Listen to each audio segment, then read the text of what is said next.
ආයිබෝවන් ළමයි අපි ආර්ථික විද්‍යාවේ මේ වෙද්දි කතා කරලා තියෙනවා නිෂ්පාදන හැකියා වක්‍ර ගැන.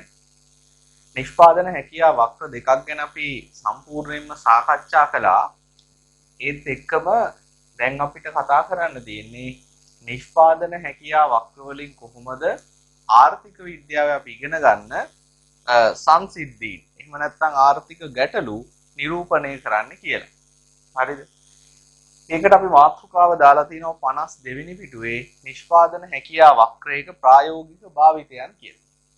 නිෂ්පාදන හැකියා වක්‍රයක් තුලින් පුළුවන් අපි ඉගෙනගත් ආර්ථික විද්‍යාවේ විෂය පතය කොටස් දෙකකට වෙන් කරලා මතකද? සූක්ෂම ආර්ථික විද්‍යාව සහ සාර්ව ආර්ථික විද්‍යාව වශයෙන්. සූක්ෂම ආර්ථික විද්‍යාව කියලා කිව්වා ආර්ථිකයේ තියෙන තෝරාගත් එක කොටසක් අරගෙන අධ්‍යයනය කරන. සාර්වාර්ථික විද්‍යාව කිව්වා ආර්ථිකයේ සමස්තයක් විදිහටගෙන එහි හැසිරීම අධ්‍යයනය කරන. එතකොට මේ නිෂ්පාදන හැකියා වක්‍රයක් තුලින් අපිට පුළුවන් සූක්ෂම ආර්ථික විද්‍යා සංකල්ප වගේම සාර්ව ආර්ථික විද්‍යාව වෙන සංකල්පත් පැහැදිලි කරන්න. නැත්තම් නිරූපණය කරන්න. දැන් අපි නිෂ්පාදන හැකියා වක්‍ර ස්වරූප දෙකක් දන්නවනේ. එක ස්වරූපයක් තමයි නිෂ්පාදන හැකියා වක්‍රයක් සරල රේඛීයව පල්ලෙහාට බෑවුම් වෙන්න පුළුවන්. හරි? මේකට අපි කිව්වා මෙහෙම වෙන්නේ ස්ථාවර ආවස්තික පිරිවැයක් තියෙනකොට. ඊළඟ එක තමයි මේක මූලයට අවතල හැඩයක් ගන්න පුළුවන්. මූලයට අවතල හැඩයකින් පහළට බෑවුම් වෙනවා. මෙහෙම වෙන්නේ වැඩෙන ආවස්තික පිරිවැයක් තියෙන වෙලාවට. හැබැයි අපි කිව්වා මේ දෙකට අදාළ හේතු ඉගෙන ගන්නකොට වඩා ප්‍රායෝගික තත්ත්වය තමයි මොකද්ද? වැඩෙන ආවස්තික පිරිවැය තත්ත්වය. එහෙනම් ප්‍රායෝගික සිද්ධියක් නිරූපණය කරන්න අපි සාමාන්‍යයෙන් යොදාගන්නේ මොකද්ද? වැඩෙන ආවස්තික පිරිවැය සහිත නිෂ්පාදන හැකියා වක්‍රයක්. විභාගෙදී මේ සිද්ධියට අදාළව විභාගෙදී දීලා තියෙන ප්‍රශ්නේදී තියෙන සිද්ධියට අදාළව ආවස්තික පිරිවැය ස්ථාවරයි කියලා හරි සරල රේඛීය නිෂ්පාදන හැකියා වක්‍රයක් අඳින්න කියලා හරි නිශ්චිතව කියලා නැත්නම් අපි මේ වෙලේදී පාවිච්චි කරන්නේ අනිවාර්යයෙන්ම මොකද්ද? මේ වැඩෙන ආවස්තික පිරිවැය සහිත වක්‍රයක්. හරිද? ඔන්න ඕක තමයි අපි ඉගෙන ගන්න තියෙන කතන්දරය. දැන් අපි වැඩේ පටන් ගමු. ටියුට් එක බලන්න එපා. ටියුට් එක අඳින වෙලාවට විතරක් අපි පාවිච්චි කරමු මේ වැඩේට. පළවෙනියටම අපි මේක පෙන්වන්න යන්නේ අපි ඉගෙනගත්ත ප්‍රධාන ආර්ථික විද්‍යා සංකල්පයක් හිඟකම කියන්නේ. අපි බලමු හිඟකම කොහොමද නිෂ්පාදන හැකියාවක් වලින් පෙන්වන්නේ. දැන් මේ වගේ වෙලාවක රූප සරහන අඳිනකොට සමහර සිද්ධි තියෙනවා. ඒ සිද්ධියක් නිරූපණය කරන්න අපි වක්‍රයක් ඇඳහම මේකනේ අපි අඳින වක්‍රය. දැන් අනිවාර්යයෙන්ම අපි ප්‍රායෝගික තත්ත්වය වැඩෙන ආවස්තික පිරිවැය නිසා මූලයට අවතල වක්‍රයක් තමයි අඳින්නේ. මේක අක්ෂර දෙක නම් කරන්න එපයි. සමහර සිද්ධි තියෙනවා ඒ සිද්ධි පෙන්වන්න අනිවාර්යයෙන්ම යොදා ගන්න ඕන භාණ්ඩ දෙකක් තියෙනවා. ඒ කියන්නේ සිද්ධියටම සුවිශේෂ භාණ්ඩ තියෙන අවස්ථා තියෙනවා. ඒ වගේ වෙලාවක ඒ භාණ්ඩ දෙක නැතුව වෙන භාණ්ඩ දාලා ඒ සිද්ධිය නිරූපණය කරන්න බෑ. එහෙම නැත්නම් සමහර වෙලාවක සුවිශේෂී භාණ්ඩ දෙකක් නැති වුණත් අදාළ සිද්ධියට විභාගී ගාණය ඇතුලේ කියලා තියෙනවා. මෙන්න මේ භාණ්ඩ වර්ග දෙක දැක්වෙන නිෂ්පාදන හැකියා වක්‍රකින් මේ සිද්ධිය පෙන්වන්න. ඒ වගේ වෙලාවක ගාණේ තියෙන භාණ්ඩ වර්ග දෙක දාන්න. සමහර වෙලාවට නිකම්ම භාණ්ඩ වර්ග දෙක කියනවා කෘෂි භාණ්ඩයි කාර්මික භාණ්ඩයි. ඒතකොට ඔයාලට කැමති පැත්තට කෘෂි දාන්න පුළුවන්, කැමති පැත්තට කාර්මික දාන්න පුළුවන්. තවත් සමහරලාට ගාණේ කියනවා සිරස් අක්ෂයට කෘෂි භාණ්ඩත් තිරස් අක්ෂයෙන් කාර්මික භාණ්ඩයක් දැක්වෙන නිෂ්පාදන හැකියා මායිම් වක්‍රයකින් මෙන්න මේ සිද්ධිය පෙන්වනවා. ඒතර ගානේ කියලා තියෙන නිසා භාණ්ඩ වර්ග දෙක කොයි පැත්තද දෙන්න ඕනේ කියලා ඒ විදිහට අඳින්න ඕනේ. ඒ නිසා ගාන හොඳට කියවන්න. මුකුත් කියලා නැති වෙලාවක සිද්ධියට සුවිශේෂී භාණ්ඩ දෙකකුත් නැත්තම් ඔයාලට කැමති භාණ්ඩ වර්ග දෙකක් දාන්න පුළුවන්. මම මේකට දානවා කෘෂි භාණ්ඩ කාර්මික භාණ්ඩ කියලා. කෘෂි භාණ්ඩ කාර්මික භාණ්ඩ වර්ග දෙකකින් තමයි මේක නම් කරන්නේ. අපි ඉගෙනගෙන තියෙනවනේ දැන්. හරි. මේක හරි. දැන් හිඟකම කියන්නේ මොකද්ද? හිඟකම කියලා අපි කියන්නේ අපි දන්නවා අපේ මිනිස් උවමනා අපි මේවා ඉගෙන ගත්ත දේවල් අසීමිතයි. හැබැයි ඒ උවමනා කපුර ගන්න භාණ්ඩ හදන්න ඕනේ භාණ්ඩ හදන්න තියෙන සම්පත් ප්‍රමාණය සීමිතයි. මෙන්න මේ කාරණා දෙක එකතු වෙලා හැදෙන තත්වයට තමයි හිඟකම කියලා කියන්නේ. එතකොට උවමනා අසීමිත වෙලා සම්පත් සීමිත වුණාම අපේ හැම උවමනාවක්ම අපිට ඉෂ්ට කරගන්න වෙන්නේ නැහැ. දැන් කොහොමද මේක පෙන්වන්නේ? හරි. දැන් මේ රූපයෙන් මෙන්න මේ වක්‍රේනේ මේ නිෂ්පාදන හැකියාව වක්‍ර කියන්නේ මෙන්න මේ වක්‍රය. PPC වක්‍රය. මේ PPC වක්‍රයෙන් පෙන්වන්නේ අපි ගාව තියෙන සම්පත් සම්භාරය අපි ගාව දැන්ට තියෙන තාක්ෂණයේ යටතේ පූර්ණ සේවා නියුක්ත කළා ඒ වගේම උපරිම කාර්යක්ෂමතාවයෙන් භාවිතා කරලා භාණ්ඩ වර්ග දෙකකින් හදන්න පුළුවන් උපරිම භාණ්ඩ සංයෝග තමයි මේ තියෙන්නේ. හරිද? ඒ කියන්නේ මම වෙනම තැනක ඇඳලා පෙන්නන්නම් ආයි ওই රූපෙම අපි ගාව දැන්ට තියෙන සම්පත් ටික දැන්ට තියෙන තාක්ෂණය ඔස්සේ යොදාගෙන මේ පැත්තේ කෘෂිනේ මේ පැත්තේ කාර්මික අපිට පුළුවන් ඕනනම් කාර්මික භාණ්ඩ x1 ප්‍රමාණයකුත් කෘෂි භාණ්ඩ y1 ප්‍රමාණයකුත් හදන්න. උපරිමයට. ඒකට අඩු වෙනුත් හදන්න පුළුවන්. උපරිමයටම හදන්න පුළුවන් මායිම උඩ එක. එහෙම නැත්නම් අපිට ඒ සම්පත්තිකේ තාක්ෂණයට දෙන්න සංයෝග කරලා හදන්න පුළුවන්. තව ටිකක් කෘෂි භාණ්ඩ වැඩි කරනවා. එතකොට හැබැයි කාර්මික භාණ්ඩ අඩු කරන්න වෙනවා. x2 y2. කෘෂි වැඩි කළා හැබැයි ඒතර කාර්මිකය වෙනුවෙන් කැප කරන්න. කොහොම හරි මේකේ උඩ තියෙන ඕනෑම භාණ්ඩ සංයෝගයක් අපිට හදන්න පුළුවන්. තියෙන සම්පත්තික තියෙන තාක්ෂණයටදී උපරිම වශයෙන් නිෂ්පාදන යොදාගෙන සහ උපරිම කාර්යක්ෂමතාවයනුත් යොදාගෙන. දැන් මේ තියෙන්නේ එතකොට අපේ රටේ නිෂ්පාදන හැකියාව. ඒ කියන්නේ හදන්න පුළුවන් උපරිම ප්‍රමාණය. මම අර වතුර ටැංකියක උදාහරණයක් කිව්වා. වතුර ටැංකිය ධාරිතාව වගේ එක තමයි මේ ඉරෙන් පෙන්නන්නේ. හරිද? දැන් හිඟකමක් ඇති වෙන්න නම් මේ දින අපිට හදාගන්න පුළුවන් ටික මේක අපිට හදන්න පුළුවන්. මේ හදන්න පුළුවන් ප්‍රමාණයට වඩා උවමනා වැඩි වෙන්න ඕනේද අඩු වෙන්න ඕනේද? මේ භාණ්ඩ ටික හදන්නේ මේ සීමිත සම්පත් ටික පාවිච්චි කරලානේ. හරිද? හැබැයි උවමනා අසීමිතයි. එහෙනම් අපේ උවමනා ටික තියෙන්න ඕනේ අපිට හදන්න පුළුවන් මායිමට වඩා මෙහා පැත්තෙන්ද අපිට හදන්න පුළුවන් උපරිමට වඩා එහා පැත්තෙන්ද. හිඟකමක් ඇති වෙන්න නම් අපේ උවමනා ටික තියෙන්න ඕනේ මේ නිෂ්පාදන හැකියාවක් වෙන් එළියේ. ඒ කියන ලක්ෂයෙන් පෙන්වන්නේ අසීමිත උවමනා. හරි. එතකොට උවමනා හැම වෙලෙම නිෂ්පාදන හැකියාවක් වෙන් එහා තියෙන්නේ නිෂ්පාදන හැකියාවක් වේ මගින් පෙන්වන්නේ අපිට ළඟා වෙන්න පුළුවන් උපරිම භාණ්ඩ සංයෝග ටික. එතකොට සම්පත් සීමිත නිසා අපිට අවශ්‍ය භාණ්ඩ උවමනා භාණ්ඩ සංයෝගය අපිට කවදාවත් හදන්න බෑ. ඉතින් හිඟකමක් කවදාවත් නැති වෙන්නේ නැහැ හැම වෙලෙම තියෙනවා. ඒ නිසා මේ රූපෙන් තමයි හිඟකම වෙන්නේ. හරිද? මේකේ තව පොඩි එකක් තියෙනවා. විභාගයේදී ප්‍රශ්නයක් අහලා තියෙනවා. මේ වගේ රූප සරහනක් දීලා නිෂ්පාදන හැකියාවක් තිබුයි වක්‍රයෙන් එළියේ ලක්ෂිකුයි ලකුණු කරලා මේ රූප සරහනේ හිඟකම පෙන්වන්නේ කොහෙන්ද? එක උත්තරයක් ඒ ලක්ෂ්‍යය. තව උත්තරයක් PPC වක්‍රයට. හරිද? එහෙම නැත්නම් PPC වක්‍රයට ඇතුළෙන් පිහිටි ලක්ෂ්‍යයකින් තව උත්තරයක්. හරිද? එහෙමත් නැත්නම් සමස්ත රූපේ චුට්ටක් කල්පනා කරන්න මොකෙන්ද පෙන්වන්නේ කියලා. මේ රූපේ කොහෙන්ද හිඟකම පෙන්වන්නේ?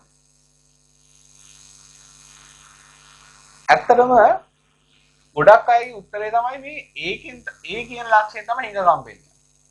ඒ කියන ලක්ෂයෙන් හිඟකම පෙන්වන්න බෑ. මොකද හිඟකම කියන සංසිද්ධිය ඇති වෙන්න මේ ලක්ෂණ දෙකම තියෙනවා. උවමනා අසීමිත වෙච්ච ඵලියටම හිඟකමක් ඇති වෙන්නේ නැහනේ.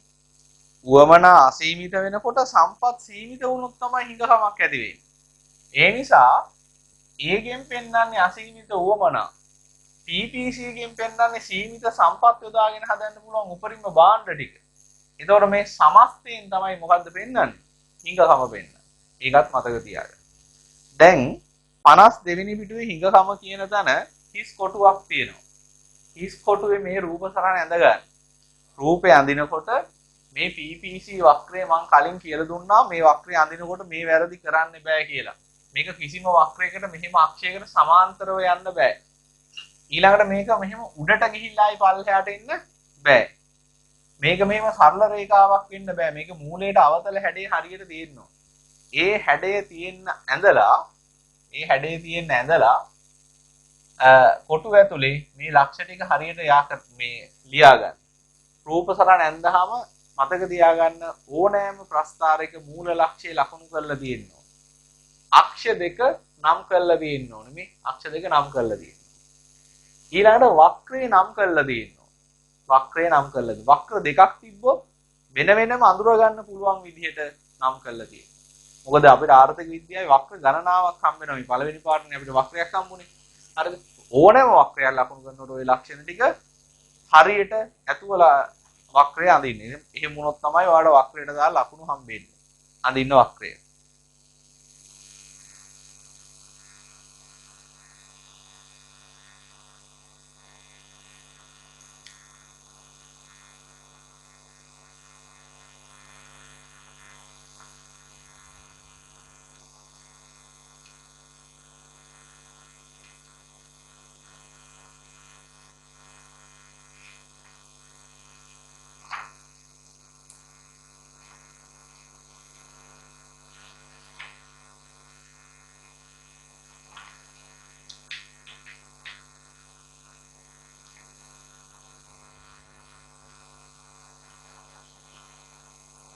හරි. වක්‍රය ඇඳලා ඉවර නම් මේ ටික ලියා ගන්න. ඔයත් රූප සරණක් විභාගය ඇඳහම මම නම් ටිකක් දීර්ඝ පැහැදිලි කිරීමක් දෙනවා. ඔයා අලුතෙන් ඉගෙන ගන්න නිසා. ඔයා මේ රූප සරණේ මොකක් හරි ලක්ෂයක් ලකුණු කරලා තියෙනවා නම් එහෙම නැත්නම් වක්‍ර දෙකක් තුනක් ඇඳලා තියෙනවා නම් ඇයි එහෙම ඇන්දේ කියන එක ආර්ථික විද්‍යාව මූලධර්ම වලට අනුව කියන්න ඕනේ. මම මෙන්න මේ හේතු නිසා තමයි මේ ලක්ෂ්‍ය තියලා තියෙන්නේ. හරිද? මොකද සමහර වෙලාවට විභාගේ පැහැදිලි කිරීමට ලකුණක් දෙනවා. නිකන් රූප සරණ ඇන්දොත් ඒ ලකුණ හම්බෙන්නේ නැහැ. ඒ නිසා පුරුදු වෙන්න වක්‍රයක් ඇන්දාම මේ වක්‍රේදී ඔයා කරපු දේ මම මෙන්න මේ නිසා මේ වැඩේ කළා කියලා අඩු ගන්න එක වාක්‍යයෙන් හරි ලියන්න. මම නම් ටිකක් දීර්ඝ පැහැදිලි කිරීමක් දෙනවා. හරි. ලියන්න. ඉස්සරහින් තියෙන රූල් ටිකේ මේක ලියන්න. ලියන්න. ආර්ථිකයකට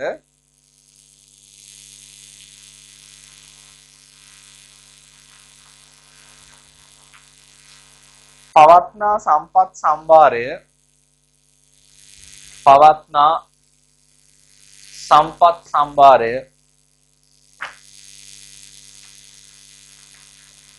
පවතින තාක්ෂණයේ යටතේ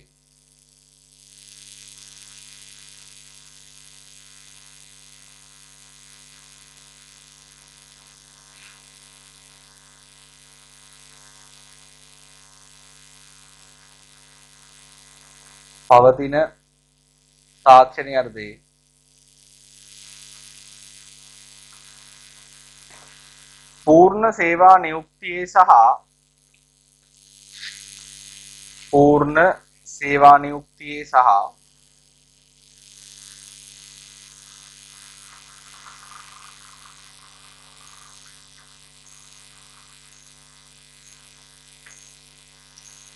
උපරිම කාර්යක්ෂමතාවයකින් භාවිතා කර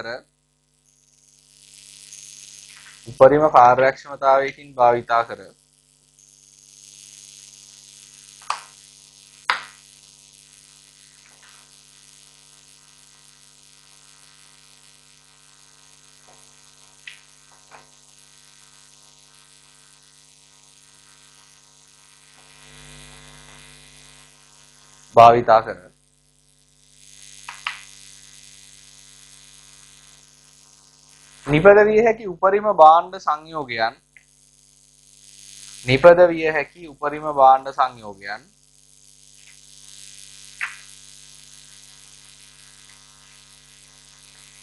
PPC වක්‍රය මගින් දැක්වේ.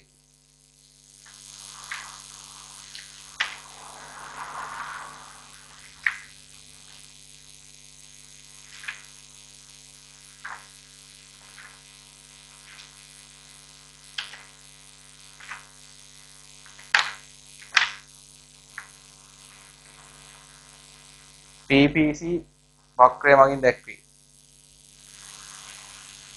ආයිලියන්න ආර්ථිකයකට ළඟා කරගත නොහැකි ආර්ථිකයෙන් ළඟා කරගත නොහැකි අසීමිත වමනා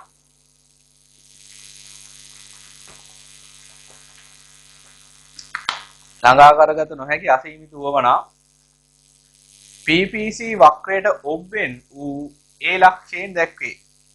PPC වක්‍රයට ඔබ්බෙන් වූ ඔබ්බෙන් කියන්නේ එළි ඔබ්බෙන් වූ ඒ ලක්ෂයෙන් දැක්වේ. ඒ අනුව සමස්ත රූපයෙන් හිඟකම නිරූපණය වේ. සමස්ත රූපයෙන් හිඟකම නිරූපණය වේ.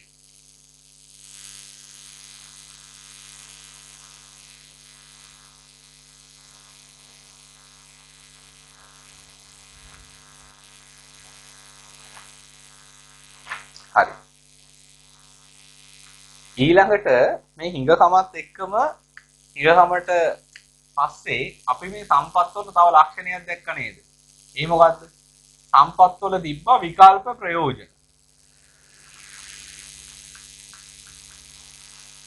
විකල්ප ප්‍රයෝජන තියෙද්දී අපිට උනා මොන ප්‍රයෝජන වලටද සම්පත යොදවන්නේ කියලා තේරීමක් කරන්න. මේ අපි ඉගෙන ගත්ත දේවල් වැඩිපුර පැහැදිලි කරන්න ඕනේ නැහැ. තෝරගත්තහම කැප කරන්නත් වෙනවා. කැප කරපු හොඳම එකේ වටිනාකම අපි කියනවා ආවස්තික පිරිවැය කියලා. ආවස්තික පිරිවැය. ඔන්න ඔහොම සංකල්ප සෙට් එකක් හම්බුණා. විකල්ප ප්‍රයෝජන, තේරීම, කැපකිරීම, ආවස්තික පිරිවැය. දැන් ඊළඟට යන්නේ PPC වක්‍රයෙන් මෙන්න මේව අඳුරගන්න. විකල්ප ප්‍රයෝජන, තේරීම, කැපකිරීම, ආවස්තික පිරිවැය කියන ටික. කලින් වගේමනේ අපි ගන්නේ මූලයට අවතල නිෂ්පාදන හැකියා වක්‍රයක්. මම කලින් භාණ්ඩ දෙකම ගන්නවා. කාර්මික භාණ්ඩ මේ පැත්තේ කෘෂි භාණ්ඩ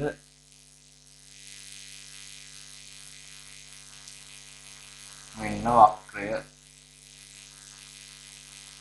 PPC. හරිද? PPC. දැන් මේ තියෙන්නේ ආර්ථිකයකට හදාගන්න පුළුවන් භාණ්ඩ සංයෝග ටිකනේ උපරිම වශයෙන් PPC වලින් දැක්වෙන්නේ.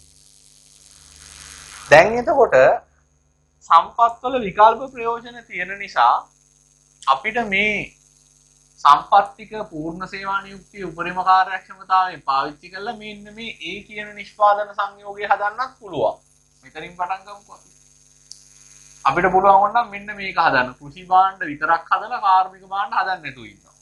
නෑ, කාර්මික භාණ්ඩ හදනවා කෘෂි භාණ්ඩ හදන්න නැතුව ඉන්නවා.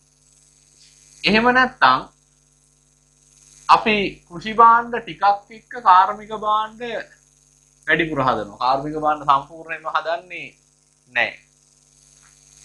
එහෙම නැත්නම් අපි මේ දෙක නිකන් සමානව වගේ හදන C ලක්ෂය හදනවා සමසමව. එහෙම නැත්නම් කෘෂි භාණ්ඩ වැඩියෙන් හදලා කාර්මික භාණ්ඩ අඩුවෙන් හදන D ලක්ෂය ඒකත් හදන්න පුළුවන්. එහෙම නැත්නම් E ලක්ෂය කෘෂි භාණ්ඩ විතරක් හදනවා. කාර්මික භාණ්ඩ හදන්න. ඔය ඕනම ලක්ෂයක් අපිට පවතින සම්පත් ටික පූර්ණ සේවා නියුක්ත කළා.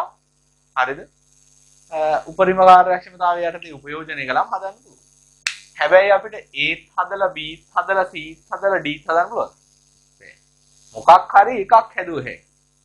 මේ පහ මම නිකන් ලකුණු කළාට මේ පහ විතරක් නෙමෙයි පවතින සම්පත් පවතින තාක්ෂණයේ යටතේ පූර්ණ සේවා නියුක්තිය සහ උපරිම කාර්යක්ෂමතාවයෙන් උපයෝජනය කළාම PPC වක්‍රයේ මත තියෙන ඕනෑම ලක්ෂයක භාණ්ඩ සංයෝගයක් හදත හැකියි. ඕනෑම ලක්ෂයක. හරිද? ඒ නිසා මේ මොනවද මේ තියෙන්නේ? A හදන්නත් පුළුවන්, B හදන්නත් පුළුවන්, C, D, E හදන්නත් පුළුවන් කියන්නේ A, B, C, D, E කියන්නේ විකල්ප ප්‍රයෝජන. අපි මේ ඉස්සරහින් ලියමු. මේ රූපේ A, B, C, D, E කියන්නේ මේ ආර්ථිකයට හදන්න පුළුවන් විකල්ප සංයෝග ටිකක්. පැහැදිලිද? අපිට මේ ඔක්කොම හදන්න බෑ. එකක් හැදුවේ. ඕනෑම එකක් හැදුවේ. හරිද? ඒතකොට රටක් විදිහට අපි තෝරගන්නවා වැඩිපුර කාර්මික භාණ්ඩ හදලා අඩුවෙන් කෘෂි භාණ්ඩ හදන මෙන්න මේ සංයෝගය. ඒක අපි තෝරගන්නවා. මම මෙතන දානවා x1 කියලා මේකට දානවා මේකට මම y කියලා දානවා. ඒක ප්‍රශ්නයක් නෑ. ඕන එකක් දාගන්න x1. හරි. දැන් මේ තමයි අපි තෝරගත්ත එක. මේ තියෙන විකල්ප ටික අපි තෝරගන්නවා b කියන එක. මම b කියලා තෝරගත්තා ඔයාට උන a තෝරගන්නත් පුළුවන්. c තෝරගන්නත් පුළුවන් ප්‍රශ්නයක් නෑ. ඒක තමන් රටේ අවශ්‍යතාවය අනුව තෝරගන්නවා. හරිද? B තෝරගත්තට පස්සේ A C D E කියන ඒවා හදන්න පුළුවන්ද? බෑනේ මොකක් හරි එකයි හදන්න පුළුවන්. මොකද B කියන එක හදන්න R එකේ තියෙන ඔක්කොම සම්පත් ටික ඕන. එහෙනම් එකක් තෝරගත්තාම අනිත් ටික කැප කරන්න වෙනවා. A B හැදුවා C D E කියන ඒවා කැප කරන්න වෙනවා. හරිද? ඊළඟට කැප කරපු එකේ හොඳ මේක. අපි හිතමු ඊළඟට අපිට හොඳටම හදන්න තිබ්බේ y2 x2 කියන එක කියලා. කියන්නේ අපේ දෙවෙනි තෝර ගැනීම තමයි d කියන සංයෝගය. හරි d කියන එක. දැන් එතකොට d කියන එක හදලා නැහැනේ. අපි හදලා තියෙන්නේ මොකද්ද? b කියන එක. b කියන එක හදලා තියෙන්නේ. ඒ කියන්නේ D කියන සංයෝගයකට වඩා අපි තීරණය කරලා තියෙනවා කෘෂි භාණ්ඩ මෙච්චරක් වැඩියෙන් හදන්න මේ y2 x1 ඍණ y2 ප්‍රමාණයක් වැඩිපුර හදන්න අපි තීරණය කරලා දෙනවා කාර්මික භාණ්ඩ. එහෙම හදනකොට කැප කරලා තියෙනවා මොනවද? කෘෂි භාණ්ඩ D හැදුවා නම් x2 හදන්න පුළුවන්. දැන් x2 හදන්නේ x1 හදන්න. ඒ කියන්නේ x2 ඍණ x1 ප්‍රමාණයක් කැප කරලා තියෙනවා. ඒ දෙවෙනි හොඳම විකල්පේ D ඒක හැදුවේ නැහැ. අපි තෝරගත්තා B තෝරගත්ත නිසා මොකද්ද කැප කරලා තියෙන්නේ? කැප කරලා තියෙන්නේ කෘෂි භාණ්ඩවල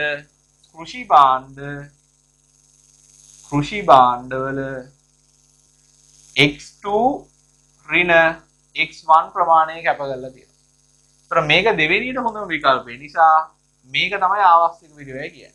කැප කිරීම කියන්නේ නැති වෙච්ච ඔක්කොම දෙවෙනියට හොඳ මේක නැති වෙච්ච එකෙන් හොඳ මේක තමයි ආවස්තික පිළිවෙලට. හරිද? මෙයා මේක හැදුවේ නැති. මේක හදලා නැහැ කියලා කියන්නේ ඒක හැදුනා අපිට හදන කාර්මික භාණ්ඩ මෙච්චර. එයා දින්නේ කියනවා ඒක මට මදි කාර්මික භාණ්ඩව වැඩියෙන් හදනවා. වැඩියෙන් හදනකොට කෘෂි භාණ්ඩ අඩු කරන්න වෙලා තියෙන මෙච්චර. කාර්මික භාණ්ඩ වැඩියෙන් හැදීමේ ආවස්තික පිළිවෙල කෘෂි භාණ්ඩ අඩු වීම කියන්නේ. හරිද? ඕක තමයි කතාව. හරි. පටන් ගමු. මේ රූප සරහන ඇඳ ගන්න. මම මේ ඇඳලා තියෙන ඔක්කොම මේ විදිහටම දාන්න සංකේතات ඒ විදිහටම දාන්න. මොකද නැත්නම් පැහැදිලි කිරීමට සංකේත ටික ගැලපෙන්නේ නැතුව යනවා.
හරි.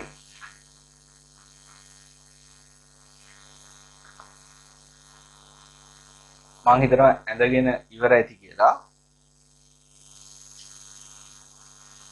ඇඳගෙන ඉවර නම් අපි ලියමු දැන්. ඉතින් මෙහෙම ලියන්න ආර්ථිකයකට කමාදදා ලියන්න මෙහෙම පොඩ්ඩක් ඉන්න ආර්ථිකයකට මෙහෙම ලියන්න. කමා ඕනේ නැහැ තාම. ආර්ථිකයකට PPC වක්‍රය මත ඕනෑම සංයෝගයක්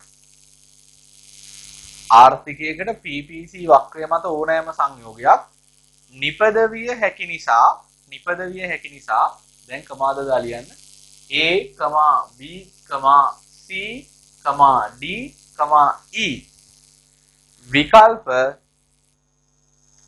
ප්‍රයෝජන ලෙස දැක්විය හැක. විකල්ප ප්‍රයෝජන ලෙස දැක්විය හැක. ඊට පස්සේ රූලේ ලියන්න. ආර්ථිකය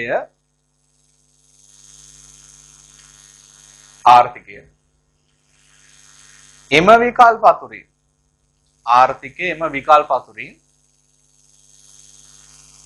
B සංයෝගය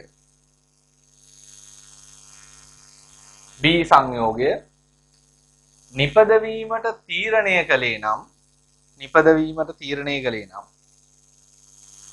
එය එම ආර්ථිකයේ තේරීම ලෙස හැඳින්වේ. එම ආර්ථිකයේ තේරීම වේ කියන්නේ. එම ආර්ථිකයේ තේරීම වේ.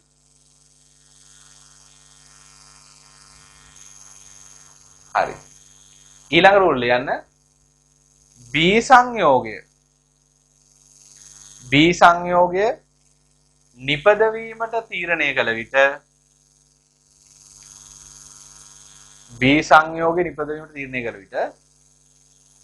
අනෙකුත් සංයෝග නිපදවිය නොහැකි නිසා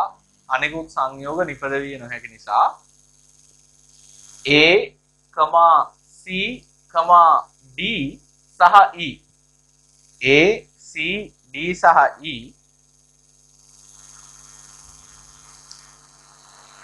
යන නිමැවුම් සංයෝග ආර්ථිකයේ කැපකිරීම වේ.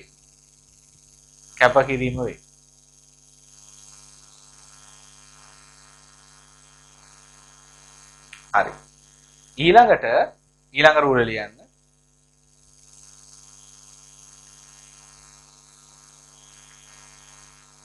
ලියන්න. එම ආර්ථිකයේ දෙවැනි හොඳම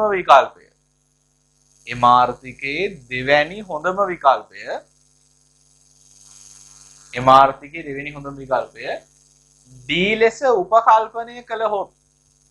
මොකද මේන්න මේ ආවස්තික විදිහට වෙන්නේ ආවස්තික විදිහ කියන්නේ දෙවෙනියට හොඳම විකල්පේ වටනාකමනේ. ඒතකොට D වුණොත් තමයි මේ කැපකිරීම වෙන්නේ. දෙවෙනි හොඳම විකල්පය C වුණොත් මේක නෙමේ ආවස්තික විදිහ. හරි? ඒතකොට විකල්ප ටික මොකක්ද කියලා අපි දැනන් ඉන්න ඕනේ. නිසා අපි උපකල්පනයක් කරමු. ආර්ථිකයේ දෙවෙනි හොඳම විකල්පය D ලෙස උපකල්පනය කළ විට B සංයෝගය නිපදවීමේ ආවස්තික පිරිවැය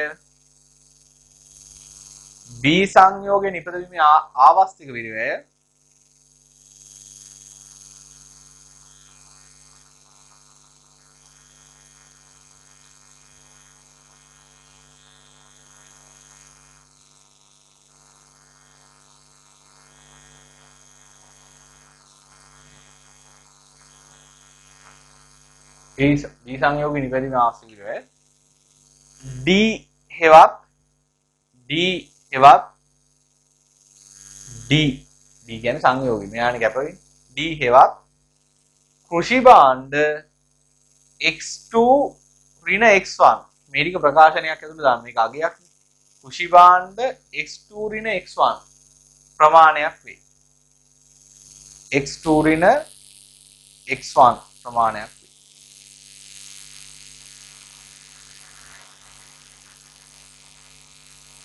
හරි.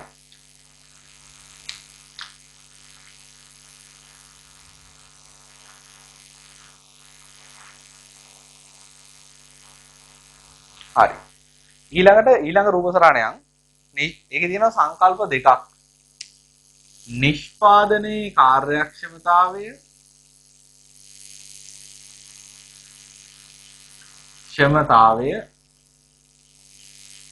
සම්පත් බෙදා හැරීමේ කාර්යක්ෂමතාවය.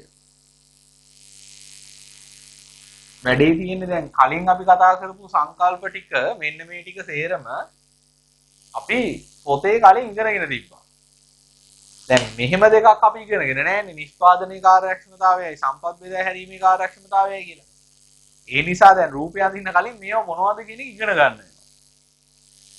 නිෂ්පාදනයේ කාර්යක්ෂමතාවය කියලා කියන්නේ ළමයි අපි එක්කෝ අපිට යෙදවුම් ටිකක් දුන්නාම දෙන ලද යෙදවුම් ටිකකින් යෙදවුම් වලින් උපරිම නිමැවුමක් ගන්න. හරිද? අපිට යෙදවුම් මේකක 100ක් දුන්නොත් ඒ 100ෙන් ගන්න පුළුවන් උපරිම නිමැවුම ගන්න. එහෙම නැත්නම් අපිට දෙන ලද නිමැවුම් අගයක් කිව්වොත් එහෙම ඒක අවම යෙදවුම් ප්‍රමාණයකින් අරන් පෙන්නනවා. අපිට යෙදවුම් මේකක 100ක් දුන්නොත් අපි යෙදවුම් මේකක 100න් උපරිම නිමැවුම හදනවා. අපිට කවුරු හරි ලැබුවොත් එහෙම නිමැවුම් මේකක 500ක් හදන්න කියලා අපි ඒක හදනවා අඩුම යෙදවුම් ප්‍රමාණය. ඒ කියන්නේ මේ යෙදවුම් නිමැවුම් අතර අනුපාතයට මම මතක දුවා ඵලදායීතාවය කියලා. නිෂ්පාදන සම්පත් උපරිම ඵලදායීතාවයකින් පාවිච්චි කරන එක තමයි නිෂ්පාදනයේ කාර්යක්ෂමතාවය කියලා කියන්නේ. නිෂ්පාදනයේ කාර්යක්ෂමතාවය ඇති වෙන්න කොන්දේසි දෙකක් තියෙන්න ඕනේ. කොන්දේසි දෙකක්. එකක් පූර්ණ සේවා නියුක්තිය. ඒ කියන්නේ අපිට උපරිම නිමැවුමක් ගන්න බෑනේ. යෙදවුම් ටිකක් දුන්නාම දැන් යෙදවුම් මේකක 100ක් දුන්නොත් ඒකෙන් උපරිම නිමැවුමක් අපි ගන්න නම් යෙදවුම් මේකක 100ම වැඩේට පාවිච්චි කරන්න ඕනේ. 70ක් පාවිච්චි කරලා උපරිම නිමැවුම ගන්න බෑනේ. ඒ නිසා නිෂ්පාදනයේ කාර්යක්ෂමතාවය ඇති වෙන එක කොන්දේසියක් තමයි පූර්ණ සේවා නියුක්තිය. පූර්ණ සේවා නියුක්තිය. ඒ කියන්නේ නිෂ්පාදනයට දා ගන්න පුළුවන් ඔක්කොම ඒවා යොදා ගන්න. දෙවෙනි එක පූර්ණ නිෂ්පාදනය. පූර්ණ නිෂ්පාදනය කියලා අපි කිව්වේ උපරිම කාර්යක්ෂමතාවයට කියපු තව නමක්. ඔන්න ඔය කොන්දේසි දෙක තියෙනවා නම් අපිට නිෂ්පාදන සම්පත් උපරිම ඵලදායීතාවයකින් යුතුව පාවිච්චි කරන්න පුළුවන්. දැන් නිෂ්පාදනයේ කාර්යක්ෂමතාවය කියන්නේ මොකක්ද කියන එක දන්නවා. දැන් බලමු නිෂ්පාදනයේ කාර්යක්ෂමතාවය කොහොමද නිෂ්පාදන හැකියාවක් වලින් පෙන්වන්නේ. හරිද? නිෂ්පාදනයේ කාර්යක්ෂමතාවය කොහොමද නිෂ්පාදන හැකියාවක් වලින් පෙන්වන්නේ. නිෂ්පාදන හැකියාවක් මේක අඳිනකොට අපි උපකල්පන දෙකක් විදියට මෙන්න මේ දෙක පාවිච්චි කරනවා. හරිද? ඒ වගේමයි මම කියලා දුන්නා සම්පත් පූර්ණ සේවා නියුක්තියෙන් සහ උපරිම කාර්යක්ෂමතාවයෙන් පාවිච්චි කළාම තමයි මේ වක්‍රයේ මත තියෙන නිෂ්පාදන සංයෝගය හදන්න පුළුවන් කියලා. මේ තියෙන්නේ අපිට පුළුවන් උපරිමයනේ. අපි උපරිම ලකුණු ගාන ගන්න නම් අපිට පාඩම් කරන්න තියෙන හැම වෙලාවෙම පාඩම් කරන්න ඕනේ. හැම වෙලාවෙම පාඩම් කරනවා කියන එක නෙමෙයි. අනිත් වැඩත් කරන්න බෑ. ඒ වැඩ ටිකට සාධාරණ කාලයක් අයින් කළාම පාඩම් කරන්න ඉතුරු වෙලා තියෙන කාලේ සම්පූර්ණයෙන් පාඩම් කරන්න ඕනේ. ඒ තමයි පූර්ණ සේවා නියුක්තිය. අනිත් එක තමයි මේ කාලේදී අපි බොරුවට පාඩම් කරලා හරියන්නේ නැහැ. ටීවී බල නිදාගෙන වෙන පොතක් බල ෆෝන් එක අතේ තියාගෙන එහෙම වැඩක් නැහැ. ඒක තමයි උපරිම කාර්යක්ෂමතාවය කියන්නේ. එතකොට ඔය ලක්ෂණ දෙක තිබ්බොත් තමයි මම කියවා නිෂ්පාදන හැකියාව වක්‍රයක් මත හදන්න වෙන්නේ.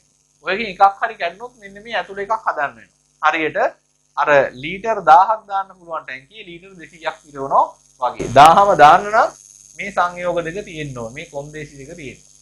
ඒ නිසා නිෂ්පාදනයේ කාර්යක්ෂමතාවය අපිට පෙන්වන්න පුළුවන් නිෂ්පාදන හැකියාවක් වෙකින් මෙන්න මෙහෙම. මම මේකටත් ගන්නවා කලින් භාණ්ඩ දෙකම කාර්මික භාණ්ඩ. ඔයාට ඕන වෙන භාණ්ඩ දෙකක් ගන්න පුළුවන්. කෘෂි භාණ්ඩ.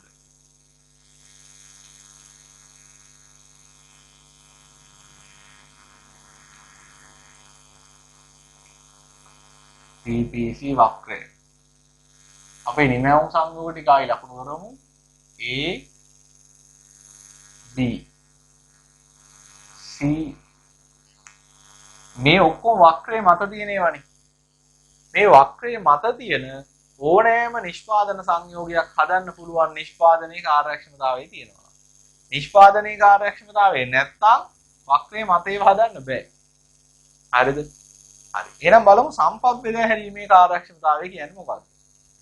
සම්පත් බෙදා හැරීමේ කාර්යක්ෂමතාවය කියන්නේ සමාජයට වඩාත්ම අවශ්‍ය නිමැවුම් සංයෝගය නිපදවනවා. සමාජයට වඩාත්ම අවශ්‍ය. මේ ඕනම එකක් හැදුව හැකි වක්‍රයේ මත මේ පහ විතර නෙමෙයි අනන්ත ගාණක් තියෙනවා සංයෝගයේ සංයෝග ඕන එකක් ආර්ථිකයට හැදුව හැකි. හැබැයි හදන්නම් මේක තියෙන්න නිෂ්පාදනයේ කාර්යක්ෂමතාව. නිෂ්පාදනයේ කාර්යක්ෂමතාවය දිනනවා වක්‍රයේ මත ඕනම එකක් හැදුව හැකි.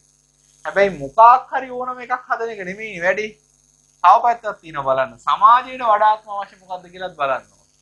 සමාජයට වඩාත්ම අවශ්‍ය එක හදන එක තමයි සම්පත් බෙදා හැරීමේ කාර්යක්ෂමතාවය කියන්නේ. මේකටත් තියෙන කොන්දේසියක්. කොන්දේසිය තමයි භාණ්ඩයක් හදන්න යන පිරිවැය ආන්තික පිරිවැය මිලට සමාන වෙන්න ඕන. ආන්තික කියන වචනේ හම්බුණා නේද කලින්? ආන්තික අවශ්‍යක පිරිවැය.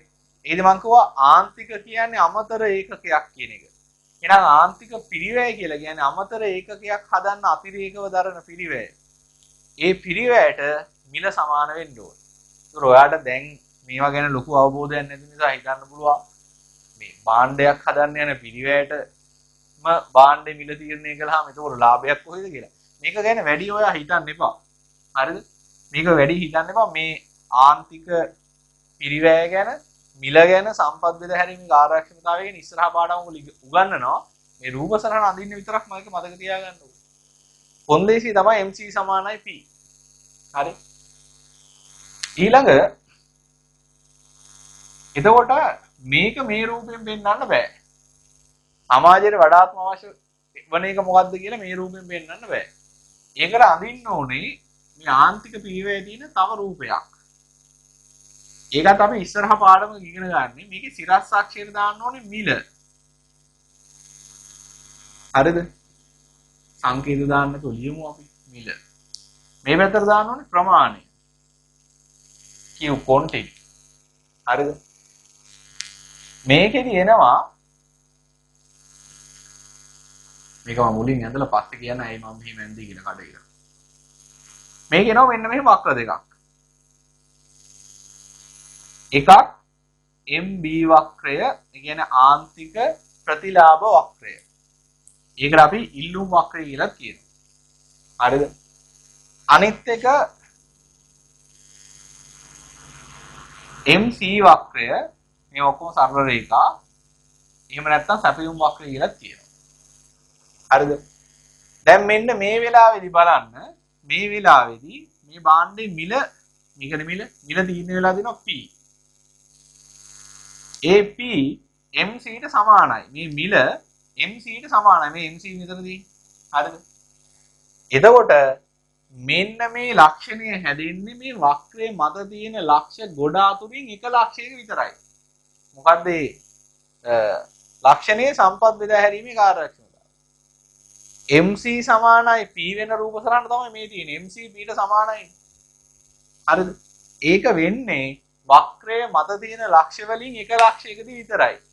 ඒතර ඒක හරියට ලකුණු කරගන්න ඕන නිසා තමයි මම මේ C කියන එක ඇඳේ මුලින් පල්ලෙහාට කඩයිරක් තිබුණා. මේක D කියන්නත් පුළුවන්. ලේසි C කියන්න.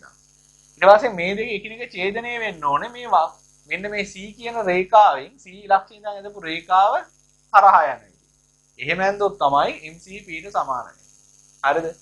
මේ කොටස ඇත්තට මේ පල්ලෙහා ඇඳපු රූපසම ඔයා තාම ඉගෙනගෙන නැහැ. ඒක ඉස්සරහයේදී ඉගෙන ගන්න. මම ඒ ගැන දැන් ලොකුවට කතා කරන්නේ නැහැ. මේක සෑහෙන ලොකු පාඩමක්. හරිද? හරි කොහොමද සම්පත් බෙදා හැරීමේ කාර්යක්ෂමතාවය කියන්නේ MC සමානයි P. මේක තියෙන්නේ වක්‍රයේ මත තියෙන ලක්ෂ්‍ය වලින් එක ලක්ෂයක විතරයි. ඒ නිසා අපි සමාජයේ ඉල්ලන භාණ්ඩ සංයෝගය දෙනවා කියලා කියන්නේ වක්‍රයේ මත තියෙන ඕනම එකක් හදලා දෙන එක නෙමෙයි. MC සමානයි P වෙන අවස්ථාවේ සංයෝගය හදලා දෙන එක. තවත් එක කාරණයක් මේකෙදි තියෙනවා ඉගෙන ගන්න. නිෂ්පාදනයේ කාර්යක්ෂමතාවයයි සම්පත් බෙදා හැරීමේ කාර්යක්ෂමතාවයයි දෙකම එකතු කළාම අපි කියනවා ආර්ථික කාර්යක්ෂමතාවය කියලා. මේකෙන් කියන්නේ සම්පත් ඵලදායී ලෙස යොදාගෙන භාණ්ඩ හදන එක ගැන. මේකෙන් කියන්නේ සමාජයට වඩාත්ම අවශ්‍ය සංයෝගය හදලා දෙන එක. ඒ දෙකම එකතු කරලා ඉන්නේ ආර්ථික කාර්යක්ෂමතාවය.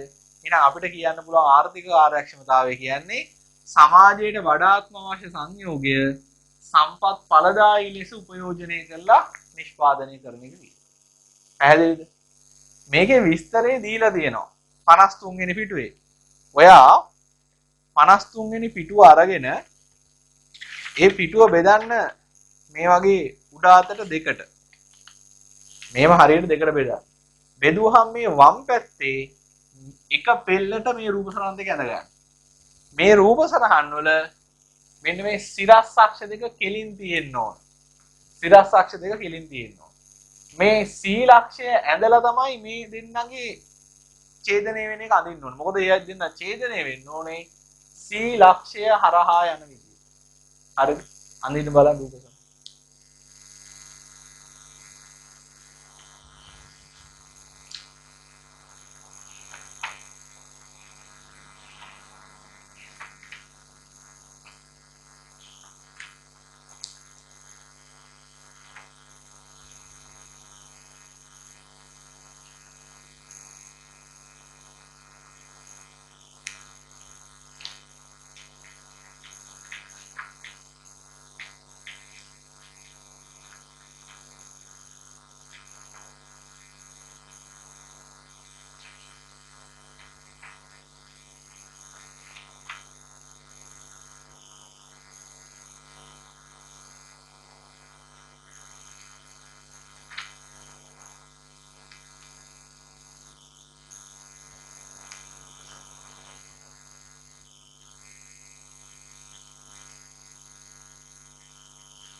හරි රූපය අඳින්න තව වෙලාවක් නම් ගන්න.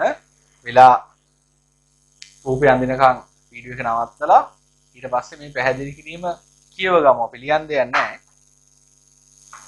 නිෂ්පාදන කාර්යක්ෂමතාවය යනු ආර්ථිකයක සියලු සම්පත් වලින් වැඩිම ඵලදායීතාවයක් ලබා ගත හැකි වීමයි. හයිලයිට් කරන්න සියලු සම්පත් වලින් වැඩිම ඵලදායීතාවයක් ලබා ගැනීම කියන එක. මේ නිෂ්පාදන හැකියා මායිම මත පිහිටි ලක්ෂය නෙමෙයි ලක්ෂ යයන්න කපන්න ඕනේ. ලක්ෂ මගින් පෙන්විය හැකි වේ. හයිලයිට් කරන්න මායිම මත පිහිටි ලක්ෂ මගින්. මේ සඳහා අවශ්‍ය ප්‍රධාන කොන්දේසි දෙකයි. මේ මම ලියලා තියෙන්නේ. ප්‍රධාන කොන්දේසි දෙකයි. පූර්ණ සේවා නියුක්තිය සහ පූර්ණ නිෂ්පාදනයයි. පූර්ණ නිෂ්පාදනය කියන්නේ උපරිම කාර්යක්ෂමතාවයටම තමයි. සම්පත් බෙදාවෙන් කිරීමේ කාර්යක්ෂමතාවය යනු ආර්ථිකයේ පවතින සම්පත් සමාජ වර්ණයට ගැලපෙන ආකාරයට බෙදා හැරීම. හයිලයිට් කරන්න සමාජ වර්ණයට ගැලපෙන. වර්ණය කියන්නේ සමාජයේ කැමැත්ත. බහු වර්ණ කියලා කියන්නේ. උත්තර ගොඩක් තියෙනවනේ හරියට තෝරන්න. ඒ වගේත් මේකේ වර්ණ ගොඩක් තියෙනවා. සමාජයට කැමති එක තෝරන එක තමයි සම්පත් බෙදා හැරීමේ කාර්යක්ෂමතාවය. මෙහිදී ඊට යුතු කොන්දේසිය MC සමානයි MB.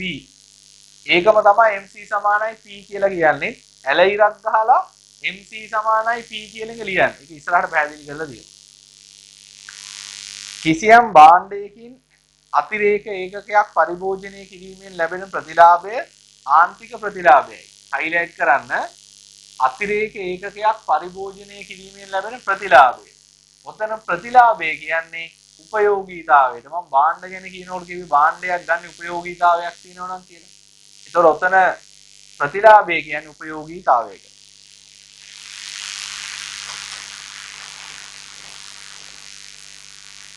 හරි.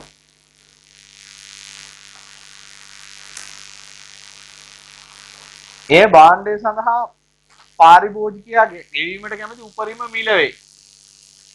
පාරිභෝගිකයා ලබන ප්‍රතිලාභයට වඩා වැඩි මිලක් එයා ගෙවන්නේ නැහැ. ඒ නිසා ප්‍රතිලාභයේ මිල තමයි එයා ගෙවන්න කැමති. එම නිසා ආන්තික ප්‍රතිලාභය මිලට සමාන වෙයි. ඒක තමයි MB සමානයි MC කියන එකේ MB අයින් කළා මිල දාලා තියෙන්නේ. හරිද? මම හිතන්නේ ඒක තේරෙනවා. ළඟදීනේ O level කලේ. කොන්දේසිය තිබ්බේ MB සමානයි MC නේ. MB සමානයි P නම් මේකේ MB අයින් කරලා ඒ වෙනකොට P දාන්න පුළුවන්. P සමානයි MC කියලා ලියන්න. එහෙම තමයි ඒක ආවේ. හරිද? කිසියම් භාණ්ඩයක නිමැවුම් ඒකකයකින් වැඩි කරන විට සිමම් භාණ්ඩයක නිමැවුම එක ඒකකයකින් වැඩි කරන විට මුළු පිරිවැයට අලුතින් එකතු වෙන ප්‍රමාණය ආන්තික පිරිවැය වේ. හයිලයිට් කරන්න නිමැවුම එක ඒකකයකින් වැඩි කරන විට මුළු පිරිවැයට අලුතින් එකතු වෙන කොටස අලුතින් එකතු වෙන ප්‍රමාණය ආන්තික පිරිවැය වේ කියන ටික. ආන්තික කියන්නේ තොර හැම වෙලෙම අමතර කියන තේරුම. මෙම නිසා සම්පත් බෙදාවෙන් කිරීමේ කාර්යක්ෂමතාවය ඉටු වී යුතු කොන්දේසිය වන්නේ MC සමානයි MB සමානයි P. මෙම කොන්දේසිය ඉටුවන්නේ නිෂ්පාදන හැකියාව මායිමෙහි 1 ලක්ෂයකදී පමණි. හයිලයිට් කරන්න. නිෂ්පාදන හැකියාව වක්‍රය මත 1 ලක්ෂයකදී පමණි. ඊට පස්සේ කියනවා සම්පත් බෙදාවෙන් කිරීමේ කාර්යක්ෂමතාවය සහ නිෂ්පාදනයේ කාර්යක්ෂමතාවය යන දෙකෙහි එකතු ආර්ථික කාර්යක්ෂමතාවය වේ. ඒ වාක්‍යෙම හයිලයිට් කරන්න. ප්‍රස්තාර සටහනක ඇඳලා තියෙන්නේ. දැන් ඔයා මේ දන්නේ නැති ඒවා ඉස්සරහින් ලියා ගන්න. MB කියන්නේ ආන්තික ප්‍රතිලාභ. මේ දකුණු පැත්තේ ඉඳ තියෙනවනේ ඊට ලියන්න. MB කියන්නේ ආන්තික ප්‍රතිලාභ. මේකේ MC කියලා කියන්නේ ආන්තික පිරිවැය. MC කියන්නේ ආන්තික පිරිවැය. D කියන්නේ ඉල්ලුම් වක්‍රය, demand.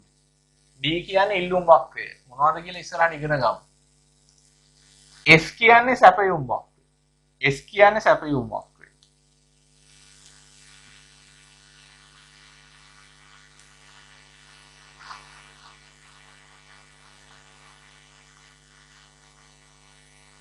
හරි.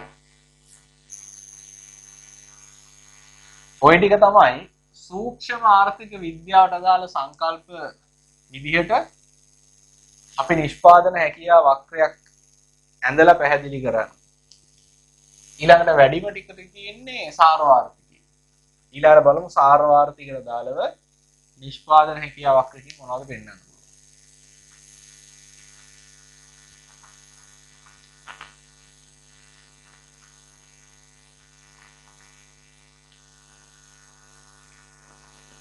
හරි.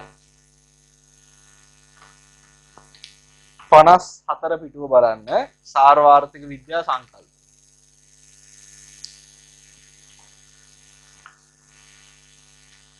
ඒකේ මුලින්ම අපි ඉගෙන ගන්න සේවා වියුක්තිය.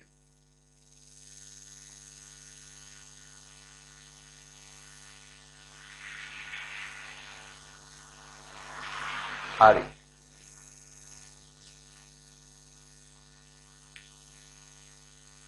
මුලින්ම වක්‍රයක් ඉපේ. වක්‍රේ නම් කරමු අක්ෂ දෙක කෘෂි භාණ්ඩ කාර්මික භාණ්ඩ.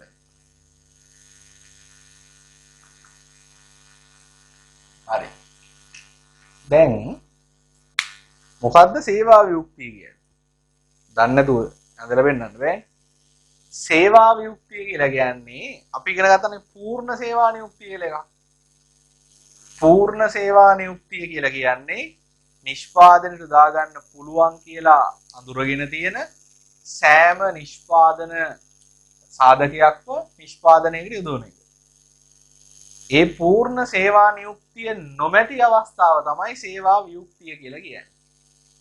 පූර්ණ සේවා නියුක්තියක් නැති අවස්ථාව තමයි සේවා වියුක්තිය කියලා කියන්නේ. ඒ කියන්නේ ආර්ථිකයේ නිෂ්පාදන සම්පත් වලින් කොටසක් නිෂ්පාදන කාර්යයකට නිරත කරලා නැතුව තියෙනවා නම් ඉඩම් තියෙනවා වගා කරන්න පුළුවන් වගා කරලා නැහැ. මිනිස්සු ඉන්නවා වැඩ කරන්න පුළුවන් වැඩ කරන්න ලෑස්ති නමුත් රස්සාවල් නැහැ. හරිද? අන්න එහෙම තියෙනවා නම් අපි කියනවා අන්න සේවා වියුක්තියක් කියලා. ඒ කියන්නේ සාධක තියෙනවා නිෂ්පාදනයක් සඳහා යොදවලා නැහැ. හරි සරලයි සේවා වියුක්තිය. දැන් මං කියලා දුන්නා වක්‍රයේ මත සංයෝගයක් හදන්න නම් පූර්ණ සේවා නියුක්තිය කියන කොන්දේසිය තියෙන්න ඕනේ. ඒ කියන්නේ නිෂ්පාදන යොදා ගන්න පුළුවන් කියලා අඳුරගෙන තියෙන ඔක්කොම නිෂ්පාදනයකට යොදා ගන්න ඕනේ. එහෙම යොදාගෙන නම් වක්‍රයේ මත සංයෝගය හදන්න වෙන්නේ. ටිකක් යොදාගත්තේ නැති වුණාම ඔයාලට වක්‍රයේ මත සංයෝගයක් හදන්න බෑ. වක්‍රයෙන් ඇතුලේ සංයෝගයක් තමයි හදන්න පුළුවන්. කොහොමද වෙන්නේ? මේකේ පොඩි වචන හරබයක් තියෙනවා. විභාගෙදී ප්‍රශ්න අහනකොට මෙන්න මේ විදිහට ඔයාව අමාරුයි දානවා. සමහර වෙලාවට ඔයාට කියනවා සේවා වියුක්තිය නිෂ්පාදන හැකියා වක්‍රයක පෙන්වන්න. ඔය තියෙන වෙන්නලා. සේවා වියුක්තියක් නම් තියෙන්නේ වක්‍රයෙන් ඇතුළේ ලක්ෂයක් තමයි හදන්න පුළුවන්. එහෙම නැත්නම් ඔයාට කියනවා සේවා වියුක්තියක් පවතින අවස්ථාවක් පැවතීම පෙන්වන්න. ඒ කියන්නේ දැන් සේවා වියුක්තියක් තියෙනවා. එහෙනම් මේ තියෙන්නේ ඒක හරි. තව වෙලාවක විභාගයේදී ප්‍රශ්නේ පොඩ්ඩක් අමාරු කරන්න මෙන්න මෙහෙම වචනේ මාරු කරනවා. සේවා වියුක්තියක් හට ගැනීම.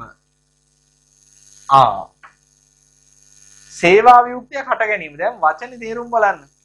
සේවා වියුක්තියක් පැවතීම කිව්වහම මේකේ තේරුම තමයි දැනුත් සේවා වියුක්තියක් තියෙනවා. දිගටම සේවා වියුක්තියක් තියෙනවා වගේ සාමාන්‍ය. සේවා වියුක්තියක් හටගත්තා කියලා කියන්නේ කලින් සේවා වියුක්තියක් නැහැ. දැන් හටගත්ත සේවා වියුක්තියක්. දැන් තමයි සේවා වියුක්තිය උනේ. හරිද? කොවිඩ් එක ආවා. කොවිඩ් එකම తాවකාලිකව සමහර කම්පැනි මාස දෙකකට විතර වැහුවා. අන්න එතකොට මේ මාස දෙකේ කලින් සේවා වියුක්ත නැහනේ. දැන් සේවා වියුක්තයි. හරිද? කොවිඩ් එන්න කලින් 2020 මාර්තු වල ගුරුවරයෙක් විදිහට අපි සතිය දවස් 7ම ඉගෙනුවා. හරිද? පූර්ණ සේවා නියුක්ත වගේ තමයි ඒක. හැබැයි එකපාරට කොවිඩ් අහලා ඇවිත් රට ලොක්ඩවුන් කළාම ඔන්ලයින් ක්ලාස් පටන් ගන්නකම් ඔන්ලයින් වලට පස්සේ ක්ලාස් එක කරගෙන ගියානේ. ඔන්ලයින් ක්ලාස් පටන් ගන්නකම් අන්න తాවකාලිකව අපි වැඩ කරන්නේ නැතුව හිටියා. අන්න එතකොට මම සේවා වියුක්තයි. හරිද? ඒතර සේවා වියුක්තිය හට ගැනීම කියන වචනේ තියෙනවා. කලින් සේවා වියුක්තියක් නැහැ. දැන් තමයි සේවා වියුක්තිය ඇති උනේ. අන්න ඒ වගේ වෙලාවක ඒ කියන එකෙන් විතරක් පෙන්වන්න අමාරුයි වැඩේ. එතකොට ඔයා මෙන්න මෙහෙම පෙන්වන්න ඕන. මෙන්න මෙතන ලක්ෂයක් ඇඳලා මේ තියෙන්නේ කලින් තත්ත්වය. මේ තියෙන්නේ දැන් තත්ත්වය. B ඉඳන් Aට එන්නේ සේවා වියුක්තියක් හටගත්තාම සේවා වියුක්තියක් පැවතීම නම් නිකම් මේ විතරයි. අන්න ඒ වගේ විභාගයේ පේපරේ අමාරු කරපු අවස්ථාවල් තියෙනවා. හරිද? චූටි දෙයක්. වචනයක් මාරු කරලා තියෙනවා. හැබැයි හිතුවොත් එතන පොඩි වෙනසක් තියෙනවා. පැහැදිලිද? හරි. ලියමු සේවා වියුක්තිය. මේ රූපය අඳගන්න. මේ දෙක ලියන්න ඕනේ නැහැ. කළු පාට පෑනෙන් ඇඳලා තියෙන රූප සටහන අඳගන්න.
හරි. ඇඳගෙන ඉවර ඇතිනේ.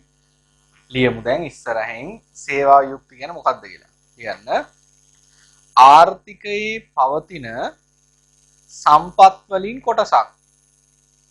ආර්ථිකයේ පවතින සම්පත් වලින් කොටසක්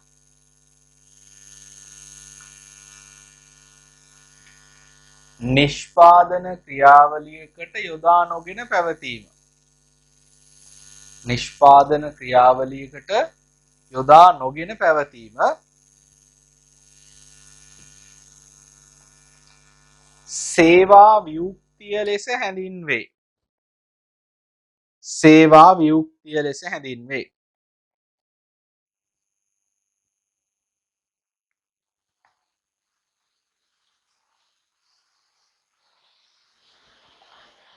හරි. ඒකටම ලියන්න වක්‍රය මත PPC වක්‍රය මත නිෂ්පාදන සංයෝගයක්. PPC වක්‍රය මත නිෂ්පාදන සංයෝගයක් නිපදවීමට නම්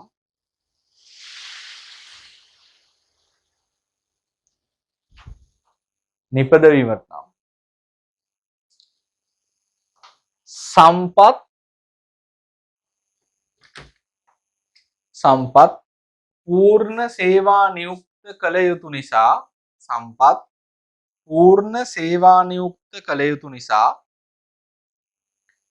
සේවා වියුක්තියකදී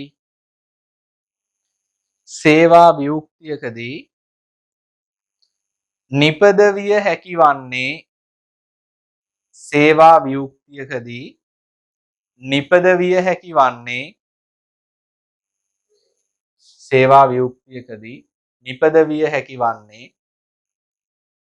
PPC වක්‍රයෙන් ඇතුළත නිමැවුම් සංයෝගයකි.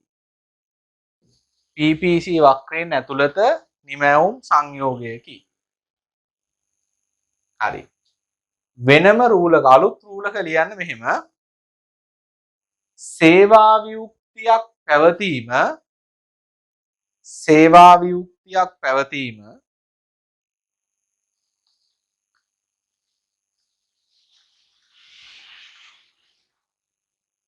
PPC වක්‍රයෙන්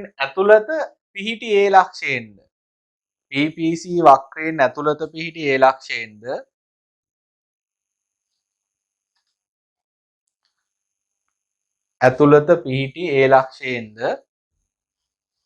කමාවක් දාන්න සේවා වියුක්තියක් හට ගැනීම B ලක්ෂයේ සිට A ලක්ෂය දක්වා ගමන් කිරීමෙන්ද නිරූපණය කළ හැක. B ලක්ෂයේ සිට A ලක්ෂය දක්වා ගමන් කිරීමෙන්ද නිරූපණය කළ හැක. හරි. මේවා පොඩි දේවල් පළවෙනි පාඩමේනේ අපි ඉන්නේ. පොඩි දේවල් හිමීට ඉගෙනගෙන තමයි ඉස්සරහට ආර්ථික විද්‍යාවේ ගැඹුරු කරුණු ඉගෙන ගන්න අපි යන්නේ. පාඩම් 12ක පළවෙනි පාඩමේ අපි තාම ඉන්නේ. හරි. ඊළඟ කතාව සම්පත් ඌන උපයෝජනය.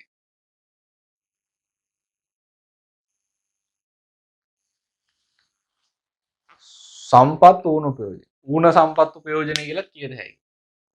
දැන් ඌන සම්පත් උපයෝජනය කියලා කියන්නේ සම්පත් පාවිච්චි කරනවා නමුත් අකාර්යක්ෂමව. ඒ කියන්නේ සම්පත් වලින් ලබා ගන්න පුළුවන් උපරිම නිමැවුම ගන්නෙ නැහැ. ඒ කියන්නේ අපි නිෂ්පාදන හැකියාව වක්‍රයක් අඳිද්දී උපකල්පනය කරපු පූර්ණ නිෂ්පාදනය එහෙම නැත්නම් උපරිම කාර්යක්ෂමතාවය කියන නිර්ණායකය මේකෙදි කැඩිලා තියෙනවා. හරිද? අපි පාඩම් කරනවා. පැය ගාණක් පාඩම් කරනවා. හැබැයි පාඩම් කරන එක කාර්යක්ෂම නැහැ. වෙන වැඩ කරනවා. ටීවී බලන්න යනවා. හරිද? නිතරම විවේකයක් ගන්නවා. ෆෝන් එක පාවිච්චි කරනවා ඒ ගම. ඒතර පාඩම් කරුණාට වැඩේ හරියට වෙන්නේ. ඉස්කෝලේ අතු ගන්න ළමයින්ව දානවා. අතු ගන්නවා වගේ පේනවා. හැබැයි කතා කර ඉන්නවා ටික වෙලාවක්. හරිද? ඕනවට එපාවට වැඩ කරනවා. ඔයලා බලන්න නැතුව වැඩ කරනවා. කාර්යක්ෂම නැහැ. අන්න ඒ தත්ත්වය තමයි ඌන උපයෝජනය කියලා කියන්නේ. හරිද? මේක අලුතෙන් කිව්වට මේකෙදිත් වෙන්නේ. මොකද වක්‍රයේ මත ලක්ෂයක් හදන්නම් පූර්ණ සේවා නියුක්තිය වගේ උපරිම කාර්යක්ෂමතාවයක් තියෙන්න ඕනේ. මේකටත් අඳින්න වෙන්නේ මේ රූපෙම තමයි. මොකද ඌන උපයෝජනය කියලා කරන්නේ පූර්ණ නිෂ්පාදනය හේවත් උපරිම කාර්යක්ෂමතාවය කියන කොන්දේසි කඩ වෙලා. කොන්දේසි තිබ්බොත් විතරයි වක්‍රය මත හදන්න පුළුවන්. කොන්දේසි ගන්නවා වක්‍රයෙන් ඇතුළත හදන්න වෙන්නේ. මේකෙත් ඌන උපයෝජනයක් පැවතීම ඒ ලක්ෂයෙන් වක්‍රය ඇතුළේ ලක්ෂයෙන්. එහෙම නැත්නම් ඌන උපයෝජනයක් හට ගැනීම දැන් නම් හටගත්තේ ඒක B ඉඳන් Aට යම මගින් නිරූපණය කරනවා. කලින් රූපේ වගේම තමයි. හැබැයි සංකල්පය වෙනස්. ඇඳ ගන්න රූපයයි. ඔයා ආයි අඳින්න ඕනේ ඒක. 54 වෙනි පිටුවේ අංක 5 කියන එකේ කොටුවක් තියෙන කියන්නේ.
හරි.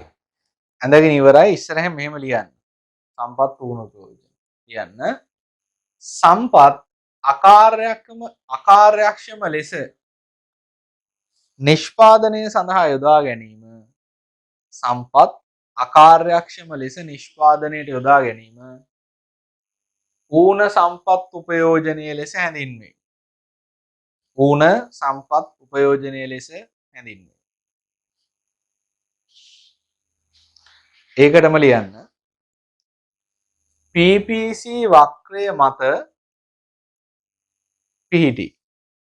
PPC වක්‍රය මත පිහිටි භාණ්ඩ සංයෝගයක් නිපදවීම සඳහා. PPC වක්‍රය මත පිහිටි භාණ්ඩ සංයෝගයක් නිපදවීම සඳහා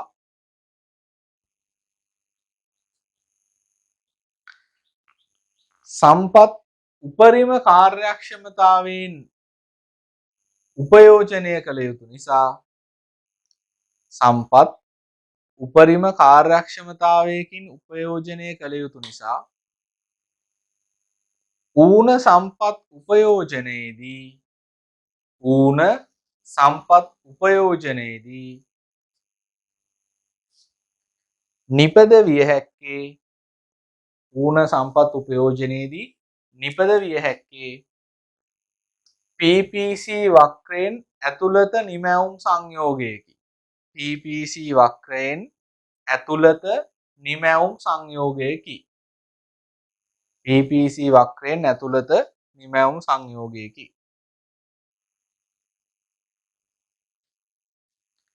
අලුත් ඡේදකින් ලියන්න.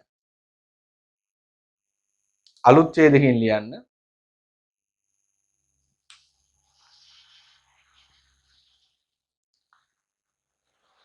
ආර්ථිකයේ ඌන සම්පත් උපයෝජනයක් පැවතීම.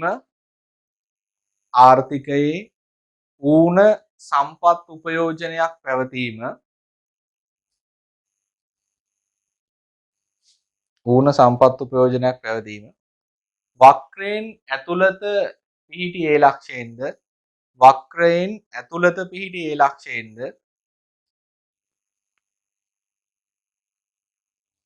ඇතුළත පිහිටි ඒ ලක්ෂයෙන්ද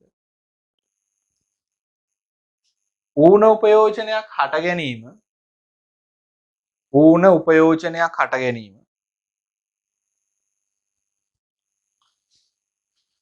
ඌන උපයෝජනයක් හට ගැනීම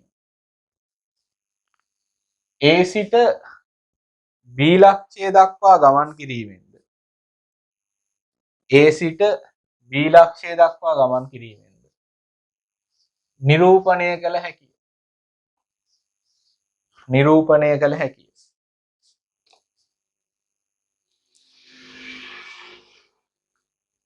හරි. සේවා වියුක්තියත් හරි ඌණ උපයෝජනයත් හරි. අපි යමු ඊළඟ එකට.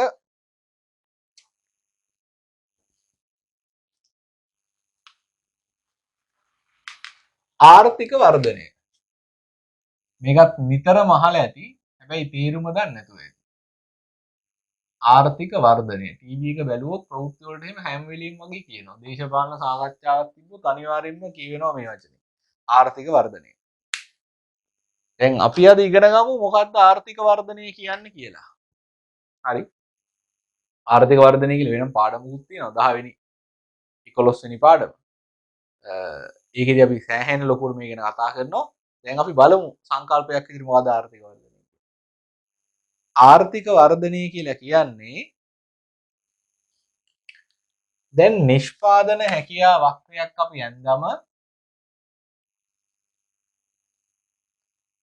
අපි දැන් මේ කෘෂි භාණ්ඩ කාර්මික භාණ්ඩ මෙහෙම දාලා අඳිනවනේ වක්‍රයක්. PPC වක්‍රය. මේ PPC වක්‍රයෙන් පෙන්වන්නේ අපි කිව්වා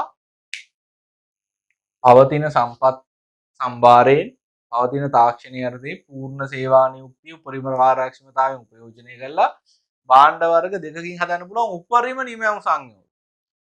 මේකෙන් එකක් හදනවා කියන්නේ මේක අපි හිතමු මොකක් හරි ලක්ෂ ගොඩකින් අපි එකක් තෝරගෙන හදනවා කියන්නේ ඒ තමයි අපිට යන්න පුළුවන් උපරිම දුර මේ දැන් තියෙන තත්ත්වයටදී. මේක හරියට අපි අර වතුර ටැංකියක් කියන්නේ මං කිව්වේ මේකේ ධාරිතාවය ලීටර් 100යි කියලා. මේ ලීටර් 100යි කියන්නේ ධාරිතාවයනේ. ලීටර් 100ක් පිරෙවුවා කියන්නේ ඉන්හිහාට පුරවන්න බෑ. හරියට මේ වක්‍රය මත භාණ්ඩ සංයෝගයක් ආර්ථිකය හදනවා වගේ. ඒතකොට මේ වතුර ටැංකියේ උපරිමයටම ධාරිතාවය කියවෙනවා වගේ ආර්ථිකයේ මෙන්න මේ උපරිම සීමාවට අපි කියනවා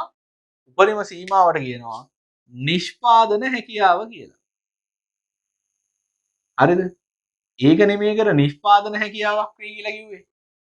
මේ වැඩේ පටන් ගන්නකොට මම කියලා දුන්නේ මොකද්ද නිෂ්පාදන හැකියාව කියන්නේ? නිෂ්පාදන හැකියාව කියන්නේ මෙන්න මේ ධාරිතාවය. හරිද? ආර්ථික වර්ධනය කියලා කියන්නේ මේ නිෂ්පාදන හැකියාව අපි වසර ගණනාවක් තිස්සේ අඛණ්ඩව වර්ධනය කරන එකට. මේ නිෂ්පාදන හැකියාව එන්නෙන් අපි වැඩි කරගන්නවා. ඒක තමයි ආර්ථික වර්ධනය කියලා කියන්නේ. හරිද? නිකම්ම නිෂ්පාදන හැකියාව වර්ධනය කරන්න බෑ.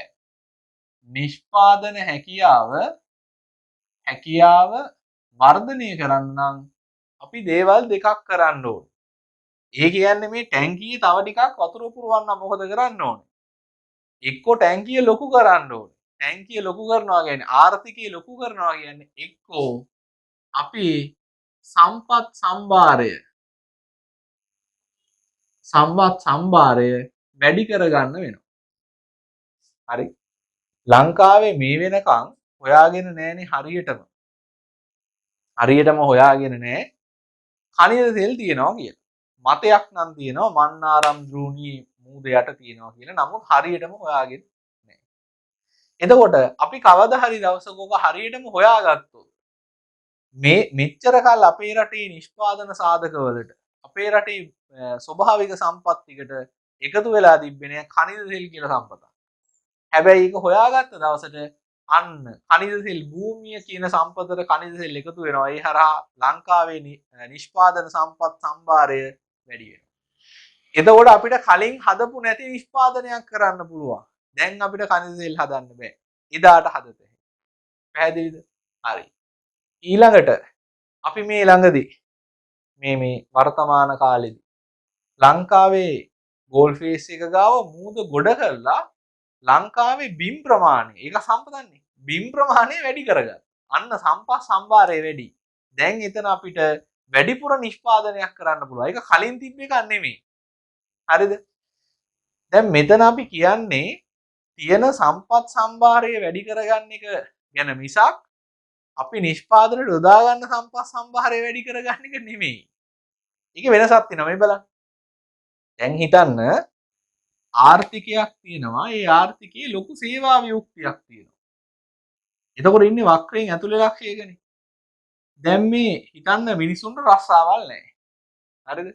මිනිස්සුන්ට රස්සාවල් දුන්නාම කර්මාන්තශාලා හදලා මේක මෙතෙන්ට යනවා. ඇයි ආර්ථිකයේ සේවා වියුක්තිය අඩු වෙනවා. නැතිම වුණොත් මෙතෙන්ට යයි. හැබැයි මේක ආර්ථික වර්ධනයක් නෙමෙයි.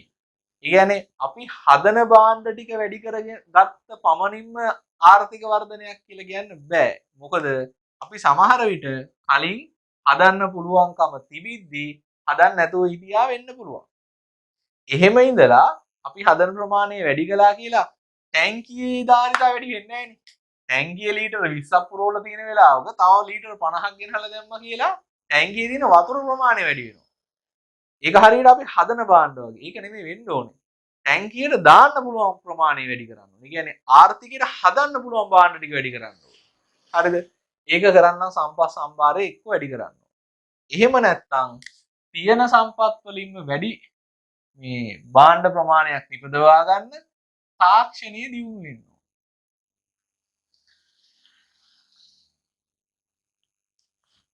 තාක්ෂණීය දියුණු වෙන්න. හරිද? දැන් මෙන්න මේ කාරණා දෙක බලන්න නිෂ්පාදන හැකියාව වක්‍රයක් අඳින්න පාවිච්චි කරපු උපකල්පනත් එක්ක. අපි උපකල්පන දෙකක් විදිහට අරගෙන තිනවා නිෂ්පාදන හැකියාව වක්‍රය අඳිද්දි මෙන්න මේ වක්‍රය අඳිද්දි PPC කියන වක්‍රය අඳිද්දි සම්පත් සම්භාරය වෙනස් වෙන්නේ නැහැ. තාක්ෂණයක් වෙනස් වෙන්නේ නැහැ. පවත්නා තාක්ෂණය තමයි තියෙන්නේ. පවත්නා සම්පත් සම්භාරයම තමයි තියෙන්නේ. එහෙනම් ළමයි හරිද? මේ දෙකින් එකක් හරි වෙනස් වෙනවා කියන්නේ වැඩි වෙනවා කියන්නේ මේ PPC කියන නිෂ්පාදන හැකියාවක් අඳින්න පාවිච්චි කරන උපකල්පන දැන් බිඳිලා තියෙනවා. එහෙමනම් මේ ආර්ථිකයට PPC කියන නිෂ්පාදන හැකියාවක් තවදුරටත් වළංගු වෙන්නේ නැහැ. හේතුව මේක ඇඳලා තියෙන්නේ මේ සම්පත් ප්‍රමාණය වැඩි වෙන්නේ නැහැ කියලා හිතලා. තාක්ෂණීය දියුණු වෙන්නේ නැහැ කියලා හිතලා. හැබැයි ආර්ථික වර්ධනයේදී මේ දෙකින් එකක් හරි දෙකම හරි වැඩි වෙනවා. එතකොට ආර්ථිකයට මෙන්න මේ නිෂ්පාදන හැකියාවක් තවදුරටත් වළංගු වෙන්නේ නැහැ. ඒකට වඩා ඔප්පින් පිහිටි අලුත් නිෂ්පාදන හැකියාවක්යක් එනවා. ඒකට අලුත් නමක් දාමු PPC1 කියලා. මේ වක්‍රයක් තවත් වක්‍රයක් දක්වා ගමන් කරන එකට අපි දැන් ලක්ෂ්‍ය නම් කියනවනේ ගමන් කළා කියන මං ගෝවා B සිට A ලක්ෂ්‍ය දක්වා ගමන් කළා. ලක්ෂ්‍ය ගමන් කරනවා වක්‍ර ගමන් කරනවා කියන්නේ වක්‍ර විතැන් වෙනවා කියලායි කියන්නේ. එහෙනම් මේක මොකද වෙන්නේ? දකුණට විතැන් වෙනවා. වක්‍ර දෙකක්. දැන් මේ PPC නේ ආර්ථික වර්ධන වුණාට පස්සේ මේ PPC වන්න උනේ. හරිද? එතකොට මෙතනදී වක්‍රේ විතැන් වෙන පැත්ත අපි හැම වෙලෙම ඊතලයකින් පෙන්වන්න ඕන. පැහැදිලිද? හරි. එතකොට මේක අවුරුදු ගණනාවක් වෙන ක්‍රියාවලියක් නිසා අපිට ඕන මේක මෙහෙම වෙන්නන්නත් පුළුවන්. මේ එක අවුරුද්දක් අහම්බෙන් වැඩි වෙලා හරියන්නේ අකණ්ඩ වැඩි වේගෙන එන්න ඕනේ. මෙහෙම දාන්න පුළුවන් අපිට PPC 2000 PPC 2020. දිග කාලයක්නේ අවුරුදු 10ක් 20ක් විතර. 20ක් විතර. එතකොට අකණ්ඩව වර්ධනය වෙනවා කියන එක පෙන්වන්න මේ අවුරුදු දෙකක් දාන්නත් පුළුවන්. එහෙම නැත්නම් PPC1 PPC2 කියලා දාන්නත් පුළුවන්. නැත්නම් PPC ඊට පස්සේ PPC1 කියලා දාන්නත් පුළුවන්. මොකද වක්‍ර දෙක වෙන වෙනම අඳුර ගන්න පුළුවන් විදිහට නම් කරන්න ඕනේ. ආර්ථික වර්ධනයේදී කර මොකද වෙන්නේ? ආර්ථිකයේ නිෂ්පාදන හැකියාව වැඩි වෙනවා. එහෙම වෙන්නේ සම්පත් සම්භාරය වැඩි වෙලා හරි තාක්ෂණීය දියුණු වෙලා හරි. එතකොට ආර්ථිකයේ නිෂ්පාදන හැකියාවක්‍රය දකුණට විතැන් වෙනවා. දැන් මේකේ දෙපැත්තෙන්ම දකුණට විතැන් වෙලා තියෙනවා. ඒ කියන්නේ මේ නිෂ්පාදන හැකියාව කෘෂි අංශෙත් වැඩි වෙලා තියෙනවා, කාර්මික අංශෙත් වැඩි වෙලා තියෙනවා. හරිද? ඒ නිසා මේ දෙපැත්තෙන්ම වැඩි වෙලා තියෙන නිසා අපි කියනවා මේකට සමබර ආර්ථික වර්ධනයක්. සමබර ආර්ථික වර්ධනය. සමබර කියන්නේ දෙපැත්තෙන්ම වැඩි වෙලා තියෙනවා කියන්නේ. හරි. අදින්. මේක අඳ ගන්න. සමබර ආර්ථික වර්ධනයේ 55 පිටුව.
හරි.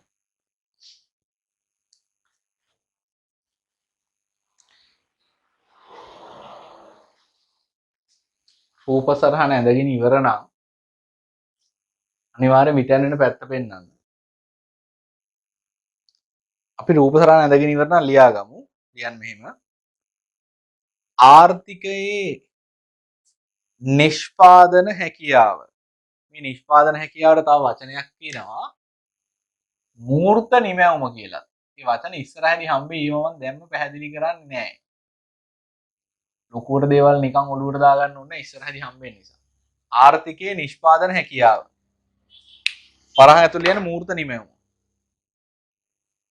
වසර ගණනාවක් තිස්සේ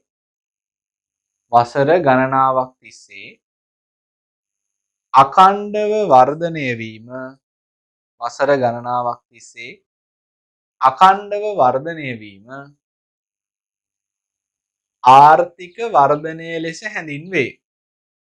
ආර්ථික වර්ධනය ලෙස හැඳින්වේ. හරි. අලුත් රූලකින් ලියන්න. ආර්ථික වර්ධනයක් ඇතිවීම සඳහා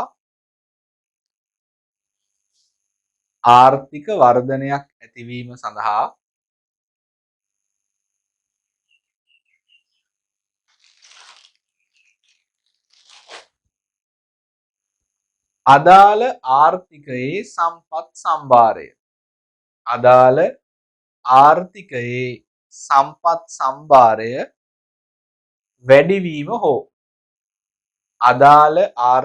සම්පත් සම්භාරය වැඩිවීම හෝ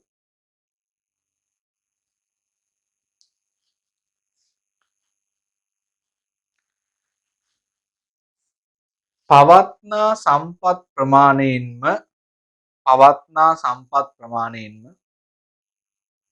වැඩි නිමැවුමක් ලබාගත හැකි වන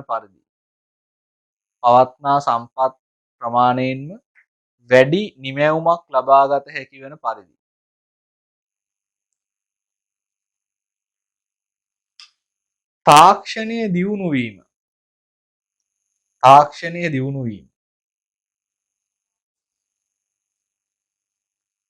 තාක්ෂණය දියුණු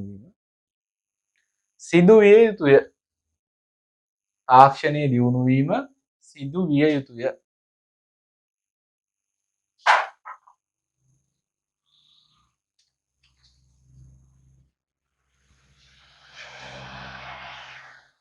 ආයි අලුත් ඡේදකින් ලියන්න. ආර්ථික වර්ධනයේදී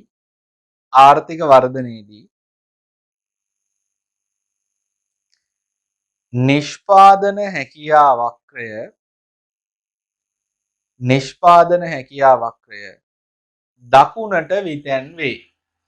කවදාවත් වක්‍රයක් තවත් තැනකට ගියාම ඒකට ගමන් කරනවා කියලා කියන්නේ නැහැ. වක්‍ර විතැන් වෙනවා. ලක්ෂ්‍ය ගමන් කරනවා. ලක්ෂ්‍ය විතැන් වෙනවා කියලා කියන්නේත් නැහැ. ලක්ෂ්‍ය ගමන් කරනවා වක්‍ර විතැන් වෙනවා. ආර්ථික වර්ධනයේදී නිෂ්පාදන හැකියා වක්‍රය දකුණට විතැන්වේ. ඒකනේ වැදගත් කතාව. ආයිම අලුත් ඡේදකින් ලියන්න.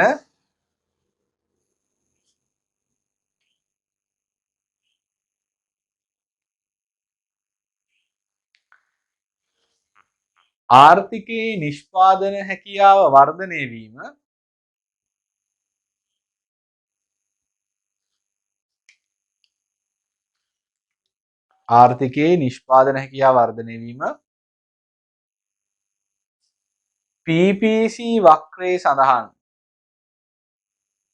PPC වක්‍රයේ සඳහන් භාණ්ඩ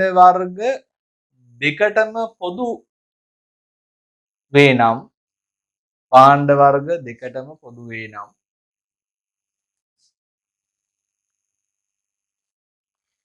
නිෂ්පාදන හැකියාව වර්ධනය වීම PPC වක්‍රයේ සඳහන් භාණ්ඩ වර්ග දෙකටම පොදු වේ නම් එය සමබර ආර්ථික වර්ධනයක් ලෙස හැඳින්වේ.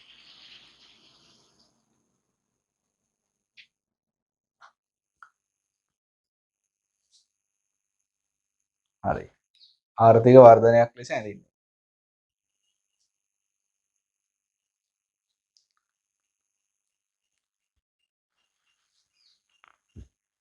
එහිදී PPC වක්‍රයේ අක්ෂ දෙකින්ම PPC වක්‍රයේ අක්ෂ දෙකින්ම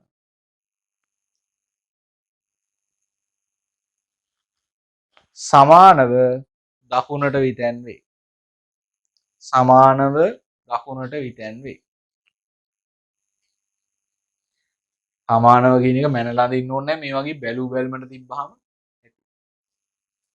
හරි.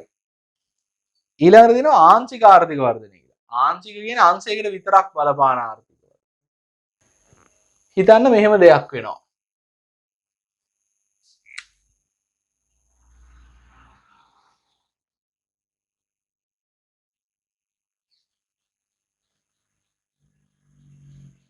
කාර්මික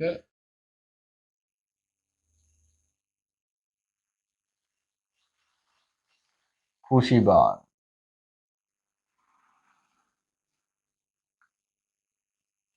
මේ තියෙන්නේ PPC කියලා හිතන්නකෝ.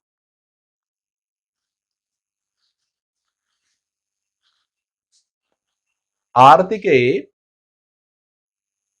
කර්මාන්ත අංශයට ඒ කියන්නේ මේ භාණ්ඩ හා සේවා හදන කර්මාන්තශාලාවල වැඩ කරන්න රොබෝ තාක්ෂණය රොබෝවරු පාවිච්චි කරනවා. එතකොට ඒක තාක්ෂණීය දියුණු වීමක් නේ. හැබැයි තාක්ෂණීය දියුණු වීම බලපාලා තියෙන්නේ කාර්මික අංශයට විතරයි. රොබෝවරු කෘෂි අංශයට පාවිච්චි කරලා නැහැ. එහෙනම් ආර්ථිකයේ නිෂ්පාදන හැකියාව ප්‍රසාරණය වෙන්නේ කාර්මික අංශයෙන් විතරයි. ඒ වගේ වෙලාවක කෘෂි අංශයෙන් දකුණට විතැන් වෙන්නේ නැහැ. මෙන්න මෙහෙමයි විතැන්නේ.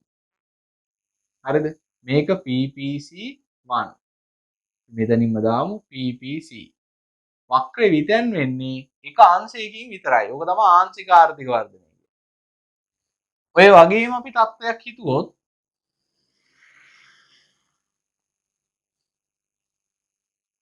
කාර්මික භාණ්ඩ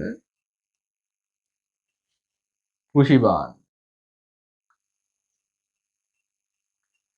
ගානක දෙනවා මෙන්න මෙහෙම PPC කෘෂි කර්මාන්තයේ ඵලදාව වැඩි කරන්න අලුත් පොහොර වර්ගයක් හඳුන්වලා දෙනවා. ඒකත් තාක්ෂණීය දියුණු වීමක්. ඒකෙන් ඵලදායීතාවය වැඩි වෙලා කලින්ට වඩා වැඩි නිෂ්පාදන හැකියාවකට කලින්ට වඩා වැඩි ධාරිතාවයකට යන්න පුළුවන්. හැබැයි පොහොර දැම්මා කියලා කාර්මික භාණ්ඩවල ඵලදායීතාවය වැඩි වෙන්නේ නැහනේ. වැඩි වෙන්නේ කෘෂි අංශයෙන් විතරයි. ඒ වගේ වෙලාවක ආර්ථික වර්ධනය අදාළ වෙන්නේ කෘෂි අංශයට විතරයි. මෙන්න මේ අවස්ථා දෙකෙන් එකකට තමයි ආංශික ආර්ථික වර්ධනය කියන්නේ. ඒකෙදි ආර්ථිකය එක් පසකින් විතරයි වර්ධනය වෙන්නේ. හරි 55 වෙනි පිටුවේ කොටු දෙකක් තියෙනවනේ එක මට්ටමේ. ඒකේ මේ රූප දෙක ඇඳගන්න. මේකේ කාර්මික අංශය විතරයි මේකේ කෘෂි අංශය විතරයි වර්ධනය වෙන්නේ.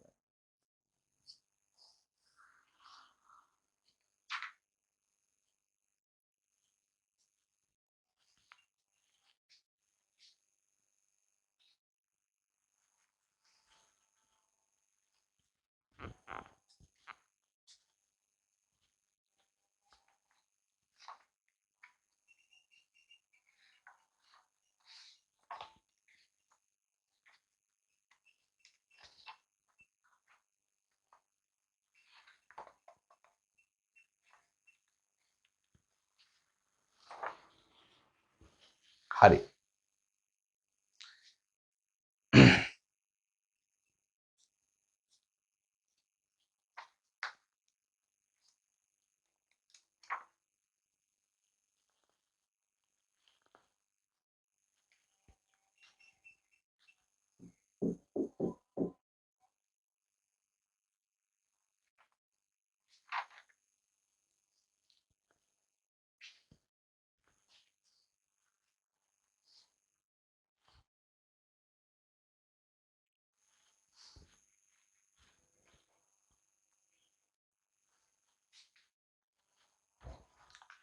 හරි. රූප සටහන ඇඳලා ඉවර නම් ලියන්න 56 වෙනි පිටුවේ තියෙන එක පැහැදිලි කිරීම ලියන්න. ලියන්න එහෙම. ආර්ථිකයේ නිෂ්පාදන හැකියාව ප්‍රසාරණය වීම. ආර්ථිකයේ නිෂ්පාදන හැකියාව ප්‍රසාරණය වීම.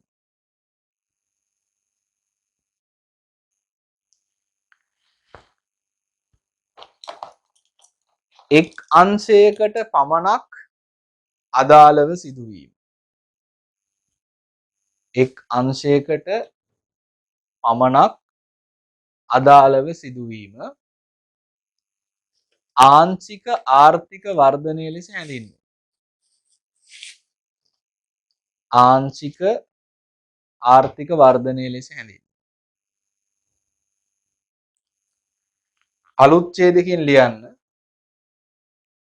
ආංශික ආර්ථික වර්ධනයේදී ආංශික ආර්ථික වර්ධනයේදී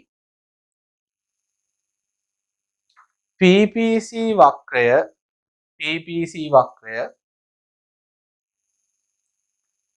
අදාළ නිෂ්පාදන හැකියාව වැඩි වූ අංශයෙන් පමණක් අදාළ නිෂ්පාදන හැකියාව වැඩි වූ අංශයෙන් පමණක් දකුණට විතැන් වේ. අදාළ නිෂ්පාදන හැකියාව වැඩි වූ අංශයෙන් පමණක් දකුණට විතැන් වේ.